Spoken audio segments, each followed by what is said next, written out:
The napkin was still damp when Sarah Morrison's life changed forever. Coffee stains around the edges. Ballpoint pen ink bleeding slightly into the cheap paper. Four words written in surprisingly neat handwriting for a man who made his living squinting at bad guys and pulling triggers. Sarah would frame that napkin 3 days later. 48 years after that November afternoon in 1974, it still hangs in her living room, protected by museum-quality glass. The ink faded, but the words still legible. But standing in that Bakersfield diner at 2:47 p.m., holding a coffee pot in one hand and that napkin in the other, Sarah Morrison couldn't read what was written there because her eyes were too full of tears. She couldn't speak because her throat had closed. All she could do was stand there, one hand covering her mouth, while Clint Eastwood looked up at her with those famous eyes and said quietly, "You don't have to thank me. Just promise me you'll help someone else someday." Then he stood up, left a $20 bill on the table for a $3 meal, and walked out like he hadn't just saved a stranger's entire life with four words and a ballpoint pen. The door chimed. The other customers stared, and Sarah Morrison collapsed into the booth he'd just vacated and cried so hard that Betty, the other waitress, called her husband thinking someone had died. In a way, someone had. The Sarah who'd woken up that morning facing eviction was gone. The woman crying in that booth was someone new, someone with a future again. But to understand why four words on a napkin could destroy and rebuild a 23-year-old woman in the same moment, you need to know what brought her there. Sarah Morrison was born broke and stayed that way through determination and terrible luck. Bakersfield, California, 1951. Father left before she could walk. Mother worked 3 jobs and still couldn't keep the lights on. Sarah learned early that wanting things and having them were separated by a distance called money that she could never cross. She'd been beautiful once, in that fresh-faced high school way that makes boys stupid and promises seem real. Tommy Morrison proposed when she was 17. She said yes because she loved him and because pregnancy doesn't wait. They married in March 1969. He shipped to Vietnam in June. He came back in a box in November.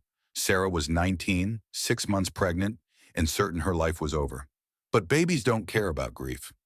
Michael Thomas Morrison was born January 3, 1970, screaming and perfect. Sarah's mother helped when she could, but she was sick by then. Lung cancer from 30 years of cigarettes and factory air. She died when Michael was 18 months old, leaving Sarah alone at 21 with a toddler and $347 in savings. That's when Sarah learned what desperation tastes like. It tastes like pride swallowed daily, like applying for welfare while others judge you, like choosing between heat and food, like working double shifts at Mel's Diner, because tips from truckers were the only thing standing between her and complete collapse. November 21st, 1974, Sarah woke at 5:30 a.m. to find an eviction notice taped to her door. Bright orange paper. Legal language that meant, you have 72 hours to pay $340 in back rent or you're homeless. She read it 3 times. She had $89 in her account. Her paycheck wasn't for 5 days. The math didn't work. It never worked. Michael was still asleep, curled up with the stuffed dog her mother had given him. He was almost 5, old enough to understand when his world fell apart, not old enough to understand why. Sarah sat on the floor outside their apartment and cried as quietly as possible because she couldn't let him hear. She'd already borrowed from everyone who would lend. Her landlord, Mr. Chen, had been patient for 2 months, but patience has limits. She'd asked for more shifts, but November was slow. She'd applied for 3 other jobs. 2 never called back. The third needed someone who could work nights, and she had a 4-year-old. That morning, dropping Michael at her neighbor's before her shift, Sarah made a decision. If the eviction went through, she'd take him to her aunt in Sacramento and leave him there. Temporarily. The thought made her sick. But what was the alternative? Living in their car? No. Michael deserved better, even if better meant without her. Clint Eastwood walked into Mel's Diner at 2:35 p.m. because his car was making a noise, and the mechanic across the street needed an hour.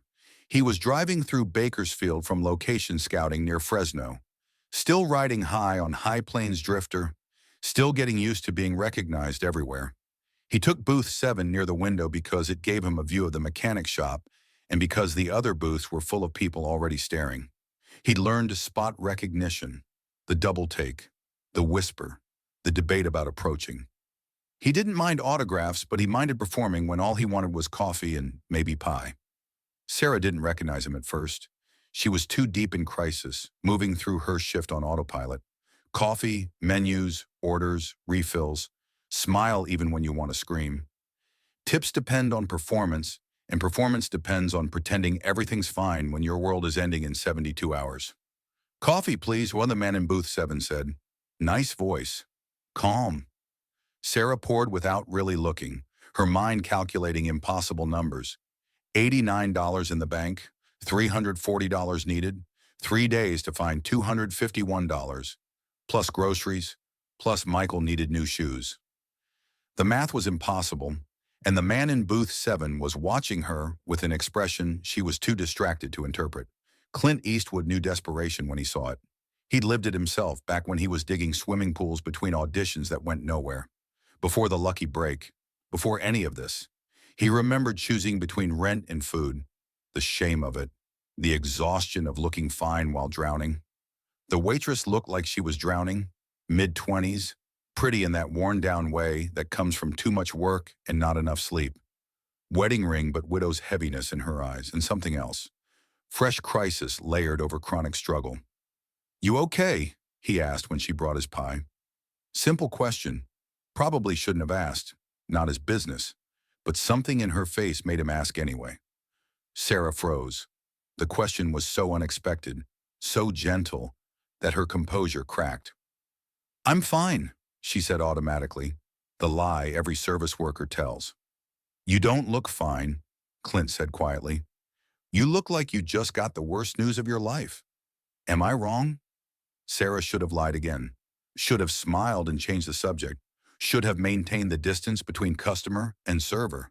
Instead, she told the truth. Maybe because she was too tired to lie. Maybe because kind eyes from a stranger were more than she could defend against. I got an eviction notice this morning, she heard herself say. 3 days to pay, or I'm homeless with a 4-year-old son. Clint didn't respond immediately, just watched her with that steady gaze. Sarah's professional instincts kicked in. She'd just told a customer her problems. Inappropriate. She started to apologize, but he held up one hand. How much do you need? He asked. I shouldn't have, Sarah started. How much? More insistent this time. $340 Sarah said. I have $89. I need $251 more by Saturday or we're out. She laughed bitterly. I've been doing math all day. It doesn't work. The numbers don't change. Clint asked about her situation. She told him, not meaning to. But the questions were specific, and the kindness was real, and suddenly she was telling this stranger everything. About Tommy dying in Vietnam, about her mother's cancer, about Michael and the neighbor who watched him, and the aunt in Sacramento, and the decision she'd made that morning. I'm going to take him to my aunt's, she said, tears starting. Temporarily, just until I get back on my feet. But I don't know how to tell a 4-year-old that his mom is giving him away. How does that make any sense? Betty was watching from across the diner. Other customers were trying not to stare. Sarah was crying in front of booth 7, unprofessional and broken. That's when Clint Eastwood did something unexpected. He handed her a napkin and said, Sit down for a minute. Sarah looked around. She was on shift. Customers were waiting, but Betty could handle them. She slid into the booth across from Clint Eastwood and waited for whatever came next. Clint pulled out a pen. Simple ballpoint. He took a fresh napkin and wrote something, not quickly, carefully, like the words mattered. When he finished, he pushed the napkin across the table. Sarah looked down at 4 words. Your rent is paid. She read it 3 times. The words didn't make sense. I don't understand, she whispered. Clint pulled out his wallet. He counted out bills and slid them across. 300s, 220s, $340. Exactly. The impossible number. I can't, she started. Yes, you can, Clint said firmly. You can take this money, pay your rent, keep your son, and stop making impossible choices. You can accept help when it's offered.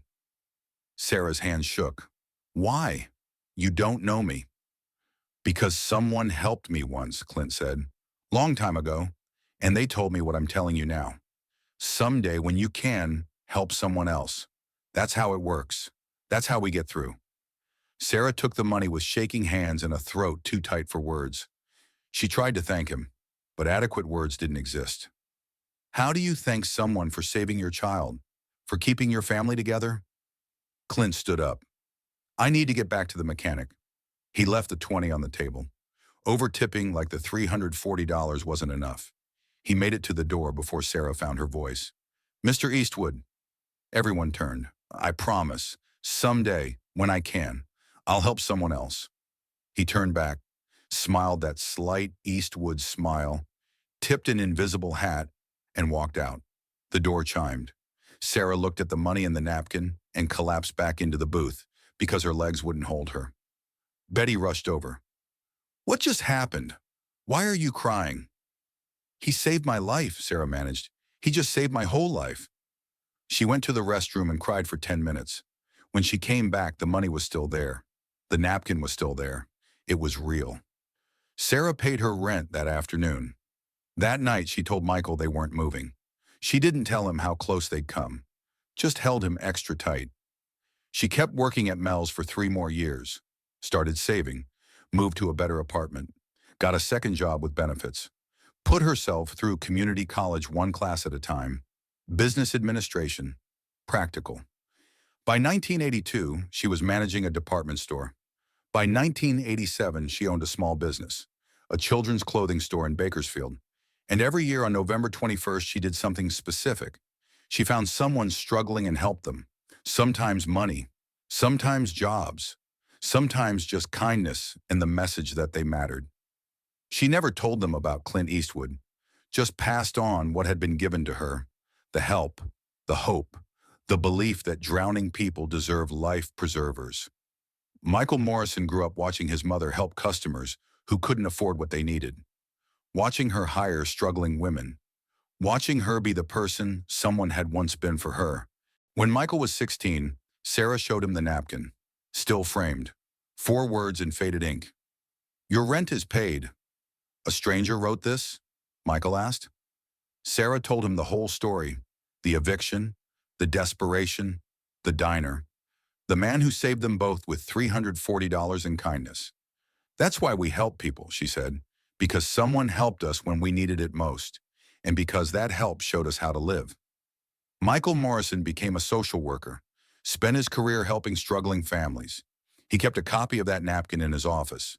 When people asked, he told them his mother's story. Sarah Morrison died in 2019 at 68. Her obituary mentioned her community work, her dedication to helping struggling families. It didn't mention Clint Eastwood. That wasn't the point. The point was the hundreds of people she'd helped over 45 years. The point was that 4 words in 1974 became a legacy that touched thousands. The napkin still exists. Michael has it now. Still framed. Still faded. Still the most valuable thing his mother owned. Not because Clint Eastwood wrote it, but because those 4 words represented the moment someone looked at a drowning woman and threw her a rope.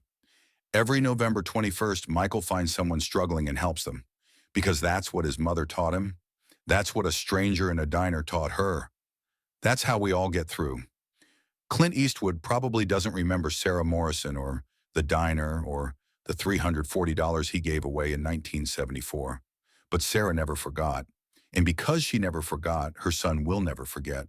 And the children he helps carry forward something that came from 4 words on a napkin half a century ago. That's the real story. Not just what Clint Eastwood did, but what Sarah Morrison did with what was given to her. How she turned one moment of grace into a lifetime of paying it forward. How your rent is paid became we help each other. How kindness became legacy. The napkin hangs in Michael's office now. Visitors ask about it, he tells them. And sometimes those visitors help someone else. The ripples continue. The story spreads. All from 4 words, $340, and the decision to see another person's crisis as your responsibility. That's not just a good deed. That's changing the world one napkin at a time.